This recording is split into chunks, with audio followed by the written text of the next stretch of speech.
अस्सलामुअलैकुम। रमजान स्टार्ट हो रहा है, इसमें बनेंगी मज़ेदार सी चटनी और मज़ेदार से स्नैक्स। तो आज हम आपके लिए लाए हैं फालसे की चटनी की रेसिपी।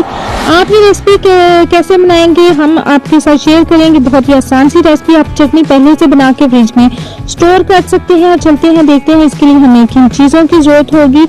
हमें चाहिए होंगे 500 ग्राम फालसा, हमें चाहिए होगा 2 कप हमें चीनी चाहिए होगी, 1/4 चम्मच हमें रेड चिली पाउडर चाहिए होगा, सुर्ख मिर्च और 1/8 टीस्पून हमें नमक चाहिए होगा, यानी हस्बे जायका हमें नमक चाहिए होगा। इसके रेसिपी की तरफ चलते हैं, लेकिन आपने करना क्या है जी, जल्दी जल्दी से हमारे चैनल को सब्सक्राइब करके बेल आइकॉन प्रेस कर दें और साथ ही साथ ऑल नोटिफिकेशन ऑन कर दें। हमारी वीडियोस को लाइक करें और शेयर करें अपने फ्रेंड्स एंड फैमिली के साथ। कमेंट करके बताएं कि आप रमजान में मजेदार सी कौन कौन सी रेसिपीज देखना चाहते हैं।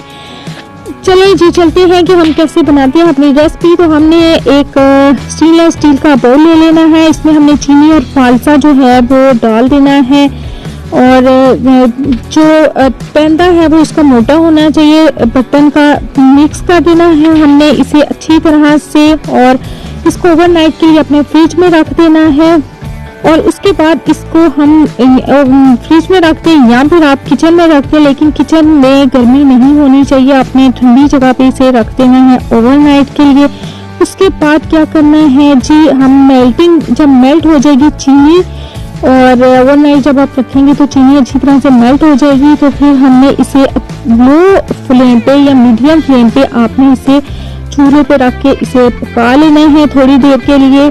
फ्लेम इसकी लो होनी चाहिए ताकि जल ना जाए चीनी। और इसके बाद हमने क्या करना है जी, जब चीनी मेल्ट हो जाएगी आपने इसे 5 से 7 मिनट तक पकाना है। लो फ्लेम पे हमने जब पका लिया तो पूरी चटनी रेडी हो जाएगी।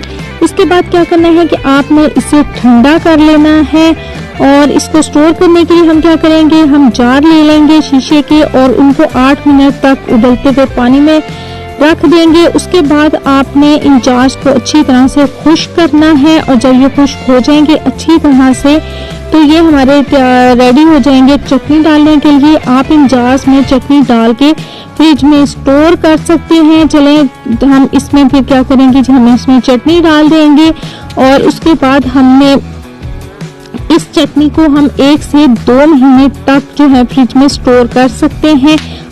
आप ये रेसिपी रमज़ान शुरू होने से पहले ही बना लें और चटनी स्टोर करके फ्रिज में रख लें ताकि इफ्तारी में आपको ज़्यादा टाइम नहीं लगे। आप जल्दी जल्दी से बस स्नैक्स बनाएं और उसके साथ ये चटनी सर्व कर दें। और टाइम इतना थोड़ा होता है इफ्तार में कि आप सारी चीज़ें उस वक्त तैयार नहीं कर सकते, इसलिए रमज़ान शुरू होने से पहले ये सारी तैयारियां मुकम्मल कर लें। आपको हमारी ये रेसिपी कैसी लगी हमें कमेंट करके लाजमी बताइएगा।